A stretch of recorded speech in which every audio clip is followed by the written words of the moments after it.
Pelea de eso. Pero ¿cómo hacen primero? ¿Cómo hace el león? Una historia de eso. Mejor No, pero el sonido para saber cómo hace es que la profe no sabe. una historia de los sonidos. Listo, entonces ¿cómo hace el león? Uy, Dios. ¿Cómo hace el caballo? El lobo, el burrito. No, el burrito ¿cómo hace? Iu.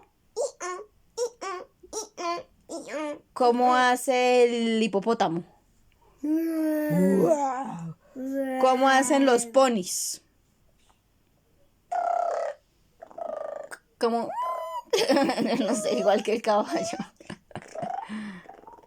¿Cómo hace la jirafa? No, levanta el cuello bien alto. ¿Cómo hace el conejo? Así. Eso. ¿Cómo hace el perro? Uy, ese perro. Muy bien. ¿Cómo hace el mico?